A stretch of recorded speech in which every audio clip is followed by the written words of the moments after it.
আমার মা কোথায়? কে আমাকে মায়ের আদর দিবে? কে আমাকে বাবার আদর দিবে? আমার কপাল বুঝি খারাপ। এর যুবক, কয়দিন আর বাঁচবারে বাবা? তোমাদের ময়মনসিংহ এলাকার ঘটনা। কয়েক মাস আগে মোমেন শাহী রোড, 4 লাইনের রোড, গাড়ি দৌড়ায় সেকেন্ডের মাথায়। আল্লাহর বান্দা, এক পার্শ্বে স্ত্রী, মাঝখানে কন্যা সন্তান, হাতে হাত লাগাইয়া রাস্তার পার্শ্ব থেকে ও পার্শ্বে যাবে হাঁটিয়া, দাঁড়াইয়া হাতে হাত লাগাইয়া যখন কদম দিয়া রাস্তার মাঝে গেল, না পার হতে পারলো না ব্যাক করতে পারলো, ট্রাকে চাপ দিল। চাপ দেওয়া মাত্র বাবাও মারা গেল, মাও মারা গেল, কন্যা সন্তান মারা গেল। আমার আল্লাহর কুদরত, ওই মহিলার গর্ভে একটা বাচ্চা, ট্রাকের চাপে বাচ্চাটা মায়ের গর্ভ থেকে বের হয়ে গেল। বাবাও নাই, কন্যাটাও নাই, মাও নাই, কিন্তু ওই দুধের বাচ্চাটাকে আমার মালিক বাঁচায় রাখছেন। হসপিটালে নেওয়ার পর কত টাকাওয়ালারা বলল, রে ভাই টাকা নে, বাচ্চাটা আমারে দাও।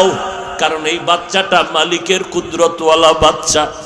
কারণ যেই টেরাকে ওর মাকে মারলো, ওর বোনটাকে মারলো, ওর বাবারে মারলো, সেই টেরাকের মধ্যে বাচ্চা কেমনে বাঁচলো বুঝার উপায় নাই। এই বাচ্চাটা আমাকে দিয়া দাও। হসপিটালে নেওয়া হলো। হালকা একটু হাতের মধ্যে ব্যথা পাইছে বাচ্চাটা। এই বাচ্চা একদিন বড় যখন হবে, বুঝের হয়ে যাবে, দেখবে ওর মতো সন্তানেরা মা মা বলে ডাকে, বাবা বাবা বলে ডাকবে। তখন ও তালাশ করবে, আমার বাবাই কই, আমার মা কোথায়? কে আমাকে মায়ের আদর দিবে? কে আমাকে বাবার আদর দিবে? আমার কপাল বুঝি খারাপ। এরে যুবক, কিসের দুনিয়ার পাগলামিতে পড়েছো? ইসলাম তো বলে নাই তুমি ব্যবসা করতে পারবা না। আমরা হুজুরেরা তো বলি না সবাই স্কুল বাদ দিয়া মাদ্রাসায় যাও। আমরা তো বলি না চাকরি ছেড়ে দাও, ব্যবসা ছেড়ে দাও, স্কুল কলেজের পড়া বন্ধ করে দাও। না না, তুমি স্কুলে পড়ো, আমি কলব দিয়া দোয়া করি, অন্তর দিয়া দোয়া করি। স্কুলের পড়া বন্ধ করিও না। যারা কলেজে পড়ো, পড়ালেখা করো, ভালো ডাক্তার হও, ইঞ্জিনিয়ার হও, সাংবাদিক হও, ভালো একজন প্রফেসর হও, অন্তর দিয়া দোয়া করে গেলাম। চাকরিজীবী ভাইরা তোমরা চাকরি করো, বাধা নাই। যারা ব্যবসা করো করো, ওই লাইনটা ছাড়বা না। তবে দাবি শুধু এতটুকু, আমার নবীর সুন্নতের আদর্শের মালা গলায় লাগাও। 5 বেলার নামাজ পড়ো, মা বাবার খেদমত করে দোয়া নাও। একদিন খেদমতের জন্য দিল কাঁদবে, কিন্তু মায়ের আর খুঁজে পাবা না। অনেক বাচ্চারা, অনেক সন্তানেরা কান্না করে। অনেক সময় আব্বা আম্মা চাইছিলেন একটা ইলিশ মাছ কিনিয়া ভাত খাবেন, কিন্তু কপাল খারাপ, গরিব মানুষ, ইলিশ মাছ কেনার টাকা নাই। মায়ের মনে চাইছিল বেদানা খাবে, আঙ্গুর খাবে, নাশপাতি খাবে, টাকা নাই, কিনতে পারে নাই। এরে সন্তান, আজকে তোর ফ্রিজে বোঝাই মাছ, তোর ঘরে ফলের অভাব নাই, কিন্তু যেই মা বাবা আফসোস করেছিলেন, কিন্তু টাকা ছিল না খাওয়ার মতো, আজকে তোমার ফ্রিজে মাছ আছে, খাওয়ার মা নাই। তোমার ঘরে ফল আছে, খাওয়ার মতো বাবায় বেঁচে নাই। কি হবে তোমার এই ফল আর মাছ দিয়া? যেই মা তিল তিল করে নিজের রক্ত পানি করিয়া তোমাকে আমাকে মানুষ বানায় গেলেন রে বাবা, ওই মায়ের দোয়া ছাড়াই চেয়ারে বসতে পারি নাই। ওই মা বাবার দোয়া আর কান্না ছাড়া পরীক্ষায় তুমি ভালো নাম্বার পাও নাই।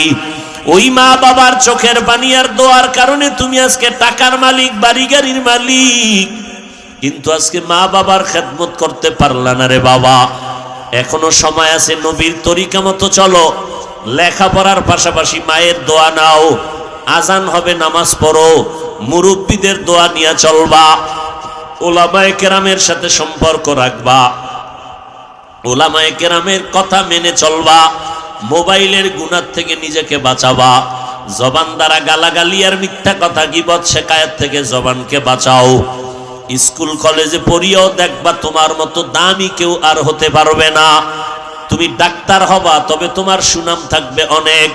কিশোরগঞ্জ জেলা শহর, আপনাদের করিমগঞ্জ থানা শহরে MBBS ডাক্তার আছে অনেক, চেম্বার খুলে বসে আছেন। ও বাবা, আল্লাহ বিবেক দিছে, চিন্তা করো। এত এমবিবিএস ডাক্তার, 5-7 জন ডাক্তার চেম্বার খুলে বসছেন, এফআরসিএস এমসিপিএস এর সার্টিফিকেট নিয়া। নজর করে দেখছুনি রে বাবা, অনেক ডাক্তারেরা রুগী পায় না, আবার অনেক ডাক্তারের চেম্বারে রাত্র 12টা পর্যন্ত রুগীর সিরিয়াল আসেনি। বিষয়টা কি রে বাবা?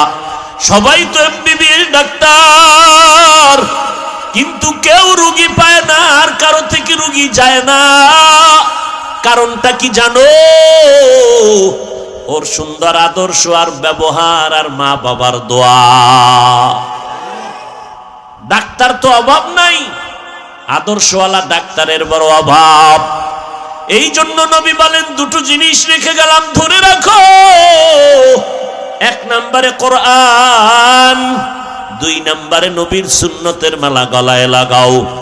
চুলগুলো কাটার মধ্যে নবীর আদর্শ, আঙ্গুলের নখগুলো কেমনে রাখবেন সেখানেও নবীর সুন্নত, জুতা 2টা কেমনে পরবেন খুলবেন সেখানেও নবীর সুন্নত, জামাটা কেমনে খুলবেন আর পরবেন সেখানেও নবীর সুন্নত, বাথরুমে কেমনে যাবেন আর বের হবেন সেখানেও নবীর সুন্নত, দোকান কেমনে চালাবেন, ব্যবসা কেমনে করবেন, সংসার কেমনে চালাবেন সেখানেও নবীর সুন্নত, খানা খাইতে বসিয়া লোকমাটা কেমনে দিবেন সেখানেও নবীর সুন্নত। ও আল্লাহর বান্দা, আমরা নবীর সুন্নত মানার কারণে আমাদের সম্মান মোটেও কমে নাই। হয়তো অনেকে ধোকায় পড়িয়া বলতে পারেন, আলেমদের কাছে আপনার সম্মান না। বাবা, মেয়র সাহেবকে তো আজকে পাইলাম না, শুনলাম কি অসুস্থ না? আল্লাহ সুস্থতা দান করেন। মেয়র সাহেব দেখলে বলে হুজুর দোয়া করবেন, এমপি সাহেব দেখলে কয় দোয়া করবেন, মন্ত্রী দেখলে বলে দোয়া করবেন। এর থেকে আর কি সম্মান চাও রে বাবা? এটাই তো দুনিয়ার সম্মান। অতএব অনুরোধ করে বলছি রে যুবক, আল্লাহর কাছে তওবা করে নাও, আর মনটারে নিজেরে নিজে বুঝাও। এই মন, আমার মতো যুবক স্কুল কলেজে পড়িয়া যদি নামাজ পড়ে আমি কেন পারবো না? আমার মতো যুবক যদি ব্যবসা করে নামাজ পড়ে আমি কেন পারবো না? আমার মতো যুবক যদি ময়দানে কাজ করে, কৃষি কাজ করে, নদীতে মাছ ধরিয়াও নামাজ পড়ে আমি কেন পারবো না? ও বৃদ্ধ বাবাজি, আপনাকেও সংশোধন হতে হবে। পর্দার আড়ালের আম্মা জানেরা, আপনারও আদর্শ সুন্দর করা দরকার। কারণ গাছ ভালো হলে ফল ভালো হবে, মা বাবার আদর্শ ভালো হলে সন্তান ভালো হবে। এরে আম্মা জান, আপনারা নবীদের মা, সাহাবায়ে কেরামের মা, আউলিয়ায়ে কেরামের মা, খাদিজা রাদিয়াল্লাহু আনহার মতো নারী, ফাতেমা রাদিয়াল্লাহু আনহার মতো নারী, আয়েশা রাদিয়াল্লাহু আনহার মতো নারী। এরে আম্মা জান, মনটা কি চায় না একজন ভালো সন্তানের মা হয়ে কবরে যাবেন? আপনার সন্তান জানাজার ইমামতি করবে, আপনার সন্তান ডাক্তার হলেও কোরআন পড়িয়া পড়িয়া আপনার জন্য দোয়া করবে। এই রকম একটা আদর্শ সন্তান দুনিয়াতে রেখে যান। আর ওই রকম আদর্শ সন্তান চাইলে নিজেকে সংশোধন করতে হবে। নামাজ 5 বেলার পড়বেন, স্বামীর মাল হেফাজত করবেন, সন্তানগুলোকে আদর্শওয়ালা বানাবেন। পিছনের গুনাহ থেকে আমার আল্লাহ তওবার দরজা খুলে রাখছেন।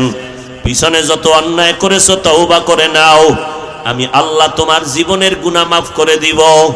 ও যুবক, বৃদ্ধ বাবাজি, ও পর্দার আড়ালের মা বোনেরা, এখনো সময় আছে, তওবা করে নাও। আমার আল্লাহকে মনে মনে ডেকে বলো, রে আল্লাহ, এই ময়দানে আমার মতো গুনাহগার কেউ নাই। আমার গুনার খবর আমার মা, আমার বাবা, আমার ভাই বোনেরা কেউ জানে না। যদি আমার গুনার খবর আমার মা বাবা ভাই বোন জানতেন, কেউ আমারে সম্মান করত না। ও আল্লাহ, আপনি আমার সবকিছু জানিয়া খাবার বন্ধ করেন নাই, বাতাস বন্ধ করেন নাই। আয় আল্লাহ, আজকে আমি মনে করলাম আপনি আমার জন্য বড় দয়াময়। আমার মায়ে যদি গুনার খবর জানতো জায়গা দিত না, ভাই বোনেরা জানলে সম্মান দিত না। আয় আল্লাহ, আপনি জানার পরেও তো আমার উপরে রাগ করিয়া পানি বন্ধ করেন নাই।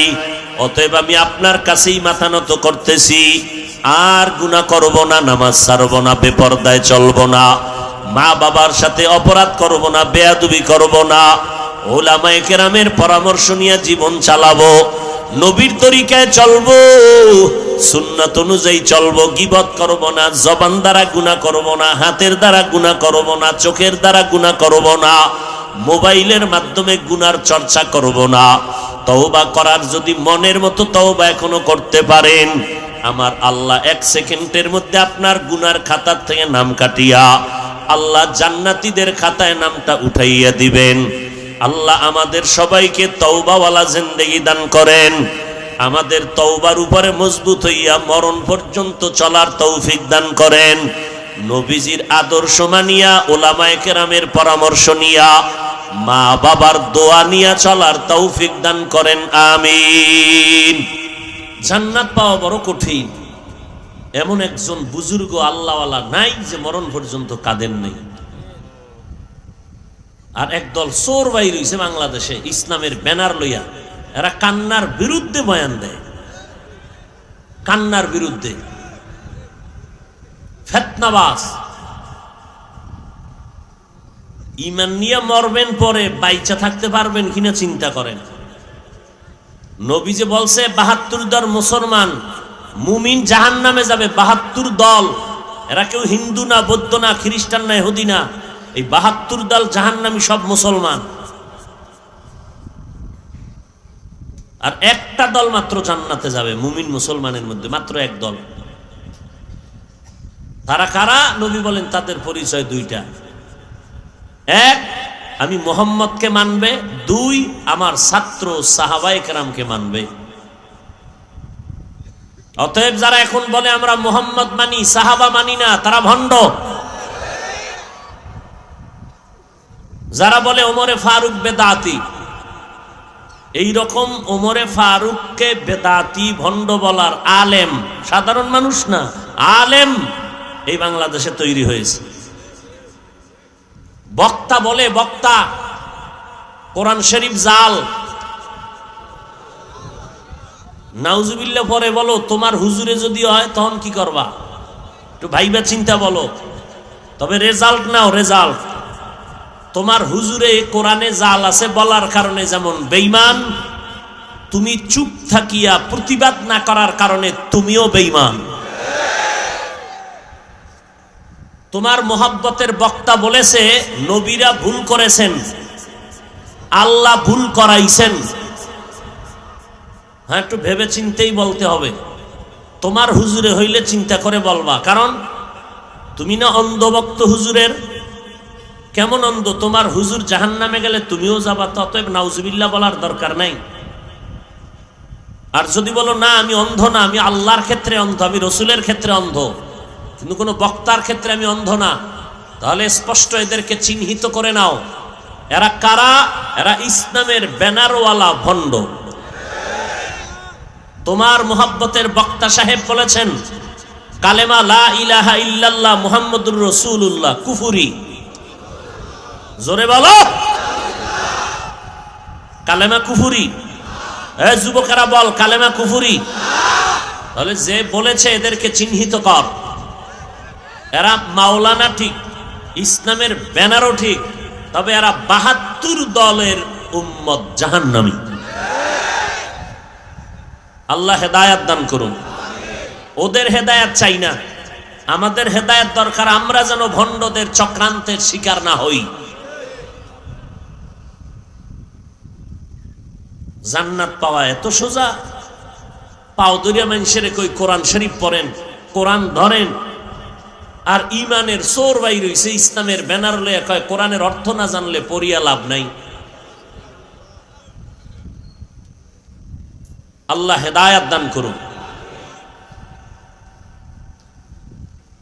নবীজি বলেন দুটো জিনিস রেখে গেলাম, ধরে রাখো। এক কোরআন, দ্বিতীয় রসুলের সুন্নাত। কোরআন আর মুখস্থ করেন, কোরআন হাদিস না, কি সুন্নাত। নবী কইছে সুন্নাত, আপনি চালাকি করেন কেন? নবী বলছেন কোরআন আর সুন্নাত, আপনি হাদিস বলেন কেন? তো নবী হাদিস বলেন নাই কেন? তিনটা সমস্যার কারণে নবী বলেন নাই। এক নাম্বার সমস্যা, হাদিস বললে ডবল হবে, কারণ কোরআন বললে আর হাদিস বলতে হবে না।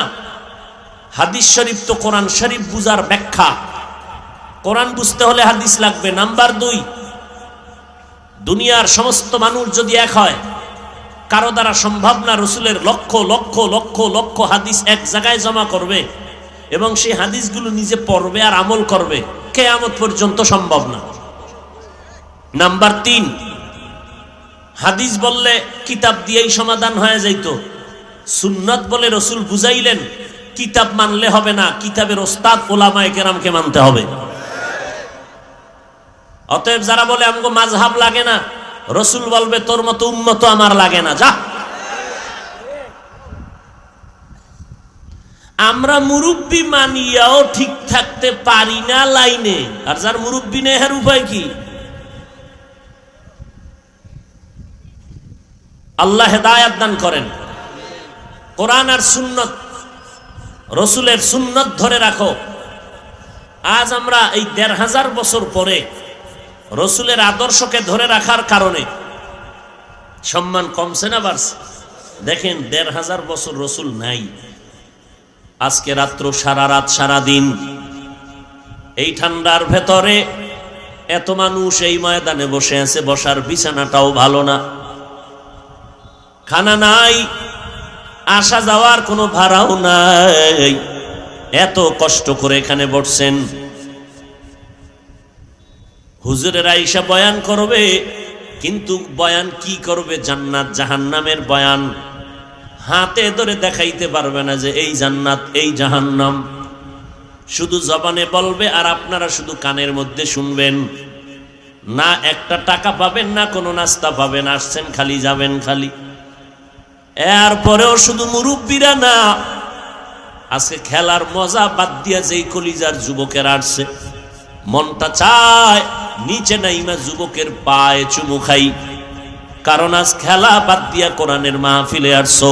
এটা আমি হাফিজুর রহমানের বাহাদুরিয়ার না, এটা একমাত্র মদিনাওয়ালা নবীর আদর্শের বরকত।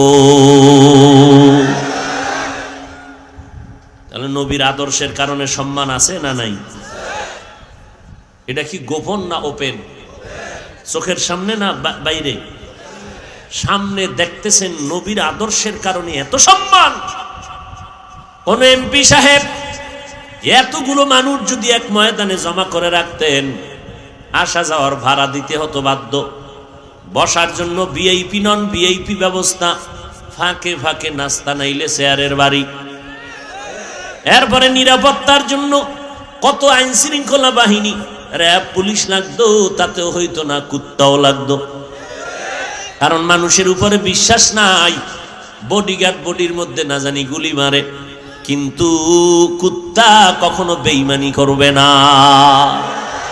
মানুষ বেঈমানি করবে, কুকুর করবে না। কুকুর কোনোদিন মালিকের লাত্তি খায় ঠিক, কিন্তু বেদ্যবি করে না। আর মানুষ মালিকের সবগুলি খাইয়া আল্লাহর বিরোধিতা করে। এই জন্য আল্লাহ বলে মানুষ বড় বেঈমান, বড় নিমক হারাম। আল্লাহ তাআলার মহিমা, নবী বলেন 2 জিনিস ধরে রাখ, আমার আল্লাহর কোরআন, আমার সুন্নাত। এরে যুবক, আমার নবীর রেখে যাওয়া সুন্নতের আদর্শ কোন হিন্দু মানবেনি, দরকারেও কথা কইব না। এমন মানুষ বোকা, যখন কিছু চুপ, দরকার এ সময় আর বলবে না। রাহমাতুল লিল আলামিনের রেখে যাওয়া সুন্নতের আদর্শ দুনিয়ার কোন বৌদ্ধ ধর্মের লোকেরা মানবে না, খ্রিস্টানেরা মানবে না, ইহুদিরা মানবে না। এবার বলো, নবীর সুন্নতের আদর্শ এই জমিনে কারা মানবে? কোন দেশের মুসলমান?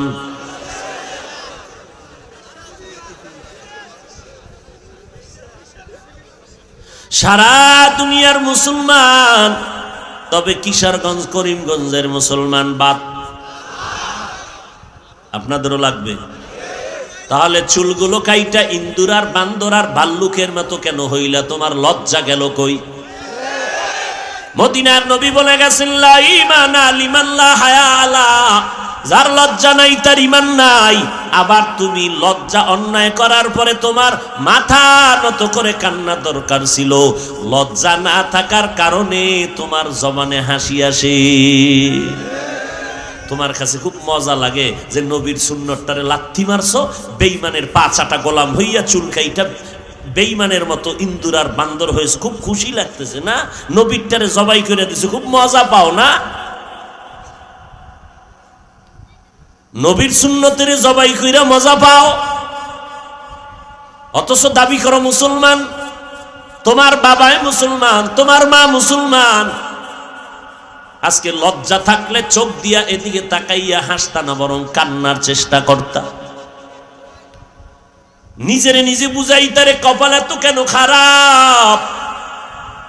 আমার মতো যুবক স্কুলে পড়ে, কলেজে পড়ে, চাকরি করে, ব্যবসা করে, 5 বেলার নামাজি দাড়িওয়ালা আছে না নাই? কেমনে কইতাম? নিজের ভাইয়ের জুতা দিয়া ঘরের মধ্যে দরজা আটকে একা একা, কেউ যেন টের না পায়, কপালে বাড়ি মারবি নিজের ভাইয়ের জুতা দিয়া। যে আমার ক্লাসের স্কুলের ছাত্রটা যদি নামাজ পড়ে আমি পারি না কেন? জুতা দিয়া নিজের কপালে বাড়ি দিবি যে আমার কপালে তো খারাপ কেন? যে আমার মতো যুবকটা স্কুল কলেজে পড়ে, নামাজ পড়ে, আমার মতো যুবক জীবনে মাদ্রাসায় যায় নাই, র্যাব আর্মি পুলিশ বিডিআরের চাকরি করে, নামাজ পড়ে, দাড়িওয়ালা, আমি পারি না কেন? আমার কপাল এত খারাপ কেন? আমার উপরে মাওলার এত গজব কেন? আমার উপরে আব্বা আম্মার অভিশাপ লাগছে না হয় আমার মতো খারাপ? এইরকম খারাপ তো একটা মানুষ হইতে পারে না। চূড়ান্ত নির্লজ্জ হয়ে গেছে। নিজেও নামাজ পড়ে না, অন্যে নামাজ পড়ে তাও পছন্দ করে না। নিজেও দাড়ি লম্বা করে না, অন্যে দাড়ি রাখবে তাও পছন্দ করে না। নিজেও হালাল খায় না, অন্যে হালাল খাবে তাও পছন্দ করে না। নিজেও চোখের পানি ফেলে মোনাজাত দেয় না, যারা মোনাজাতে কান্না করে তাদেরকেও পছন্দ করে না। নিজেও পাগড়ি পরে না, যারা পাগড়ি পরে তাদেরকেও পছন্দ করে না। নিজেও জিকির করে না, যারা আল্লাহর জিকির করে তাদেরকেও পছন্দ করে না। নিজেও হালাল খায় না, পর্দা করে না, যারা পর্দা করে তাদেরকেও পছন্দ করে না।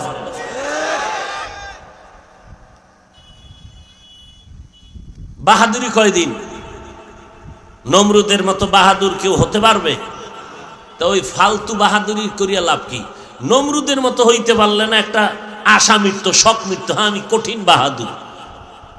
তো নমরুদের মতো হইতে পারবা না, ফেরাউনের মতো হইতে পারবা না, সাদ্দাদের মতো পারবা না, তো তোমার এই বাহাদুরি ফাতি নেতামি লাভ কি? আমার এক ওস্তাদ কইতো, চোর হইলে ভালো চোর হইস যেন ধরা না পড়ো, আর আলেম হইলে ভালো আলেম হইস যেন বাতিলের সাথে আপোষ না করো। বাহাদুর হইলে ভালো মতো হ, দুনিয়া দুনিয়া করলে দুনিয়ার বড় কিছু হয়ে যাও। কিন্তু কই না, দুনিয়া ভাইলা আখেরাত তো বরবাদ করলা, ওদিকে দুনিয়াও ভাইলে না।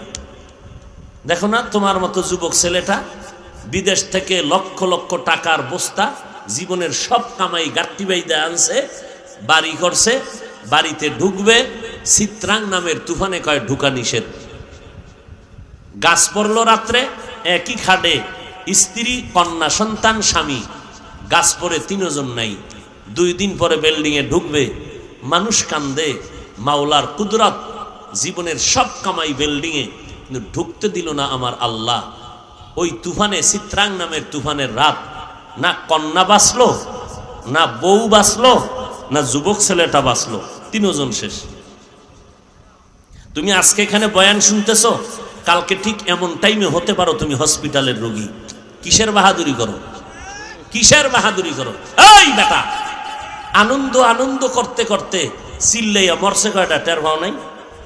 এই যে আনন্দ করছে খেলা খেলা কইরা, এমন খেলা আজরাইল এসে দিছে এক ধাক্কা, এক ধাক্কায় নাই। আনন্দ গেল কই? ওর মনে তো কত আশা ছিল, আরো 50 বছর বাঁচবে, ওর অনেক স্বপ্ন ছিল, কই আল্লাহ তো বাঁচতে দিলেন না, আনন্দ সব মাটি হয়ে গেল। চোখের সামনে আমরা তো রসুলের তরিকা মানতে গিয়া আমাকে সম্মান কমে নাই, তো আপনি মানবেন না কেন বলেন? যদি ক্ষতি হয় যে হুজুর না আপনাদের মতো চলতে গেলে আমাদের ব্যবসা বন্ধ, চাকরি বন্ধ, তাহলে একটা কথা। কই ব্যবসায়ী লাইনে অনেক কোটিপতি আমাদের নবীর তরিকা মেনে চলতেছে, কোনো টেনশন নেই, হারাম খায় না, হালালভাবে চলতেছে। RAB, army, OC, DC, SP, IG, chairman, member, MP, মন্ত্রী, 5 বেলার নামাজি, দাড়িওয়ালা, হালালভাবে চলে নাই। তা আপনার মানতে সমস্যাটা কি? ও হুজুরদের কথা মিথ্যা, কোরআন মিথ্যা না? আল্লাহ হেদায়াত দান করুন। আজ পর্যন্ত আল্লাহর কোরআনে একটা ভুল কেউ বের করতে পারে নাই। আমার আল্লাহর কোরআন সত্য, আজ পর্যন্ত কেউ ভুল বের করতে পারলো না। বরং অনেক বেদিন বেঈমান আল্লাহর কালামের ভুল বের করতে গিয়া কালেমা পড়িয়া মুসলমান হয়ে গেল। কথা ঠিক নেই? এর যুবক, কয়দিন আর বাঁচবারে বাবা? তোমাদের ময়মনসিংহ এলাকার ঘটনা। কয়েক মাস আগে মোমেনশাহী রোড, 4 লাইনের রোড, গাড়ি দৌড়ায় সেকেন্ডের মাথায়। আল্লাহর বান্দা, এক পার্শ্বে স্ত্রী, মাঝখানে কন্যা সন্তান, হাতে হাত লাগাইয়া রাস্তার পার্শ্ব থেকে ও পার্শ্বে যাবে হাঁটিয়া, দাঁড়াইয়া হাতে হাত লাগাইয়া যখন কদম দিয়া রাস্তার মাঝে গেল, না পার হতে পারলো না ব্যাক করতে পারলো, ট্রাকে চাপ দিল। চাপ দেওয়া মাত্র বাবাও মারা গেল, মাও মারা গেল, কন্যা সন্তান মারা গেল। আমার আল্লাহর কুদরত, ওই মহিলার গর্ভে একটা বাচ্চা, ট্রাকের চাপে বাচ্চাটা মায়ের গর্ভ থেকে বের হয়ে গেল। বাবাও নাই, কন্যাটাও নাই, মাও নাই, কিন্তু ওই দুধের বাচ্চাটাকে আমার মালিক বাঁচায় রাখছেন। হসপিটালে নেওয়ার পর কত টাকাওয়ালারা বলল, রে ভাই টাকা নে, বাচ্চাটা আমারে দাও। কারণ এই বাচ্চাটা মালিকের কুদরতওয়ালা বাচ্চা। কারণ যেই টেরাকে ওর মাকে মারলো, ওর বোনটাকে মারলো, ওর বাবারে মারলো, সেই টেরাকের মধ্যে বাচ্চা কেমনে বাঁচলো বুঝার উপায় নাই। এই বাচ্চাটা আমাকে দিয়া দাও। হসপিটালে নেওয়া হলো। হালকা একটু হাতের মধ্যে ব্যথা পাইছে বাচ্চাটা। এই বাচ্চা একদিন বড় যখন হবে, বুঝের হয়ে যাবে, দেখবে ওর মতো সন্তানেরা মা মা বলে ডাকে, বাবা বাবা বলে ডাকবে। তখন ও তালাশ করবে, আমার বাবাই কই, আমার মা কোথায়, কে আমাকে মায়ের আদর দিবে, কে আমাকে বাবার আদর দিবে? আমার কপাল বুঝি খারাপ। এরে যুবক, কিসের দুনিয়ার পাগলামিতে পড়েছো? ইসলাম তো বলে নাই তুমি ব্যবসা করতে পারবা না। আমরা হুজুরেরা তো বলি না সবাই স্কুল বাদ দিয়া মাদ্রাসায় যাও। আমরা তো বলি না চাকরি ছেড়ে দাও, ব্যবসা ছেড়ে দাও, স্কুল কলেজের পড়া বন্ধ করে দাও। না না, তুমি স্কুলে পড়ো, আমি কলব দিয়া দোয়া করি, অন্তর দিয়া দোয়া করি। স্কুলের পড়া বন্ধ করিও না। যারা কলেজে পড়ো, পড়ালেখা করো, ভালো ডাক্তার হও, ইঞ্জিনিয়ার হও, সাংবাদিক হও, ভালো একজন প্রফেসর হও, অন্তর দিয়া দোয়া করে গেলাম। চাকরিজীবী ভাইরা তোমরা চাকরি করো, বাধা নাই। যারা ব্যবসা করো করো, ওই লাইনটা ছাড়বা না। তবে দাবি শুধু এতটুকু, আমার নবীর সুন্নতের আদর্শের মালা গলায় লাগাও, 5 বেলার নামাজ পড়ো, মা বাবার খেদমত করে দোয়া নাও। একদিন খেদমতের জন্য দিল কাঁদবে, কিন্তু মায়ের আর খুঁজে পাবা না। অনেক বাচ্চারা, অনেক সন্তানেরা কান্না করে। অনেক সময় আব্বা আম্মা চাইছিলেন একটা ইলিশ মাছ কিনিয়া ভাত খাবেন, কিন্তু কপাল খারাপ, গরিব মানুষ, ইলিশ মাছ কেনার টাকা নাই। মায়ের মনে চাইছিল বেদানা খাবে, আঙ্গুর খাবে, নাশপাতি খাবে, টাকা নাই, কিনতে পারে নাই। এরে সন্তান, আজকে তোর ফ্রিজে বোঝাই মাছ, তোর ঘরে ফলের অভাব নাই, কিন্তু যেই মা বাবা আফসোস করেছিলেন, কিন্তু টাকা ছিল না খাওয়ার মতো, আজকে তোমার ফ্রিজে মাছ আছে, খাওয়ার মা নাই। তোমার ঘরে ফল আছে, খাওয়ার মতো বাবায় বেঁচে নাই। কি হবে তোমার এই ফল আর মাছ দিয়া? যেই মা তিল তিল করে নিজের রক্ত পানি করিয়া তোমাকে আমাকে মানুষ বানায় গেলেন রে বাবা, ওই মায়ের দোয়া ছাড়াই চেয়ারে বসতে পারি নাই। ওই মা বাবার দোয়া আর কান্না ছাড়া পরীক্ষায় তুমি ভালো নাম্বার পাও নাই। ওই মা বাবার চোখের পানি আর দোয়ার কারণে তুমি আজকে টাকার মালিক, বাড়ি গাড়ির মালিক, কিন্তু আজকে মা বাবার খেদমত করতে পারলা না রে বাবা। এখনো সময় আছে, নবীর তরিকা মতো চলো, লেখাপড়ার পাশাপাশি মায়ের দোয়া নাও। আজান হবে, নামাজ পড়ো, মুরব্বীদের দোয়া নিয়ে চলবা, ওলামায়ে কেরামের সাথে সম্পর্ক রাখবা, ওলামায়ে কেরামের কথা মেনে চলবা, মোবাইলের গুনাহ থেকে নিজেকে বাঁচাবা, জবান দ্বারা গালাগালি আর মিথ্যা কথা গীবত শিকায়াত থেকে জবানকে বাঁচাও। স্কুল কলেজে পড়িয়াও দেখবা তোমার মতো দামি কেউ আর হতে পারবে না। তুমি ডাক্তার হবা, তবে তোমার সুনাম থাকবে অনেক। কিশোরগঞ্জ জেলা শহর, আপনাদের করিমগঞ্জ থানা শহরে এমবিবিএস ডাক্তার আছে অনেক, চেম্বার খুলে বসে আছেন। ও বাবা, আল্লাহ বিবেক দিছে, চিন্তা করো। এত এমবিবিএস ডাক্তার, 5-7 জন ডাক্তার চেম্বার খুলে বসছেন, এফআরসিএস এমসিপিএস এর সার্টিফিকেট নিয়া। নজর করে দেখছো নি রে বাবা, অনেক ডাক্তারেরা রুগী পায় না, আবার অনেক ডাক্তারের চেম্বারে রাত্র 12টা পর্যন্ত রুগীর সিরিয়াল আসেনি। বিষয়টা কি রে বাবা?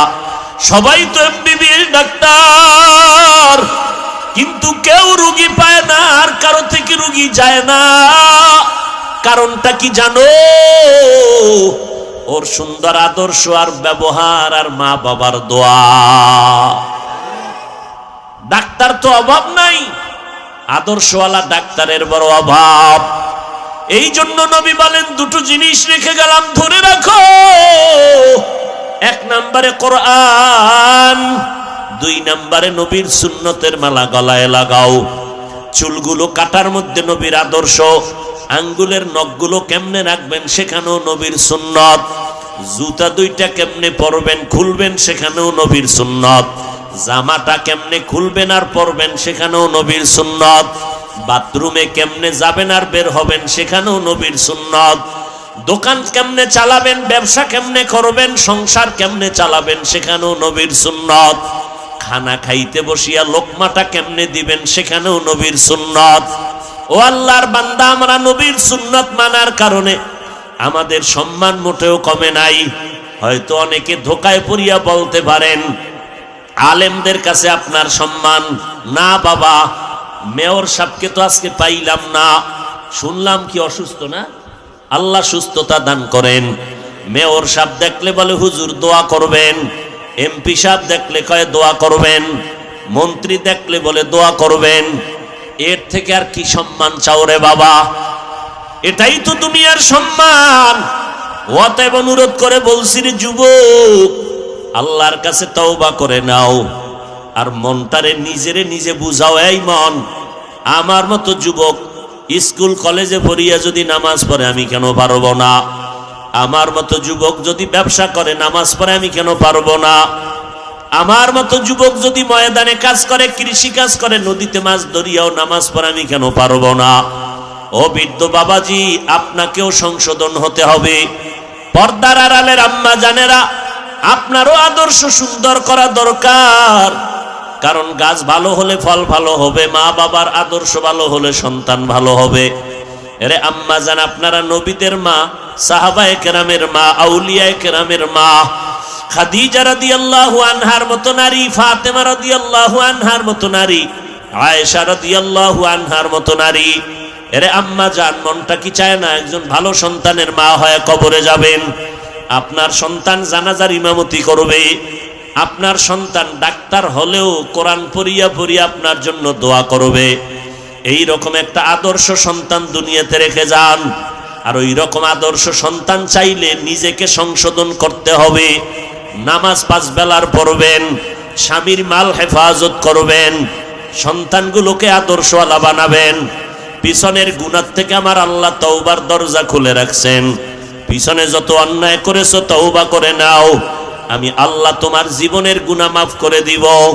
ও যুবক, বৃদ্ধ বাবাজি, ও পর্দার আড়ালের মা বোনেরা, এখনো সময় আছে, তওবা করে নাও। আমার আল্লাহকে মনে মনে ডেকে বলো, রে আল্লাহ, এই ময়দানে আমার মতো গুনাহগার কেউ নাই। আমার গুনার খবর আমার মা, আমার বাবা, আমার ভাই বোনেরা কেউ জানে না। যদি আমার গুনার খবর আমার মা বাবা ভাই বোন জানতেন, কেউ আমারে সম্মান করত না। ও আল্লাহ, আপনি আমার সবকিছু জানিয়া খাবার বন্ধ করেন নাই, বাতাস বন্ধ করেন নাই। আয় আল্লাহ, আজকে আমি মনে করলাম আপনি আমার জন্য বড় দয়াময়।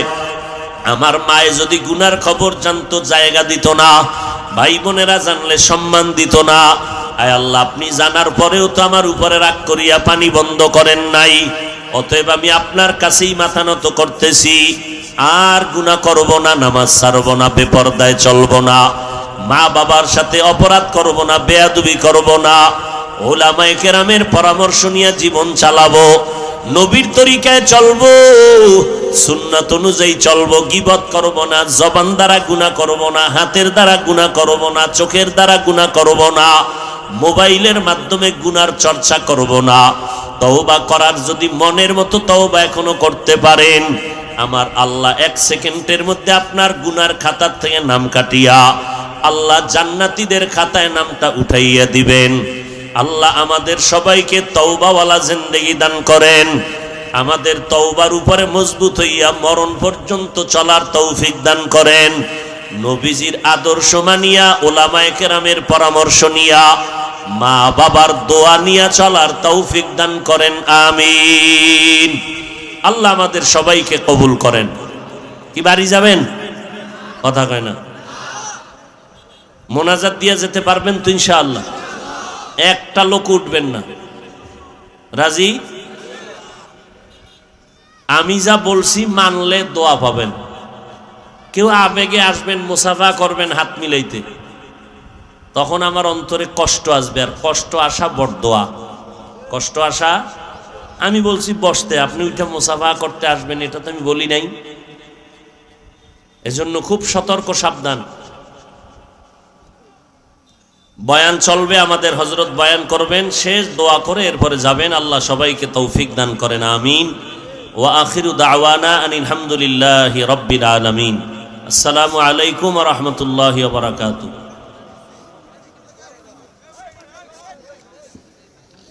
আলহামদুলিল্লাহ।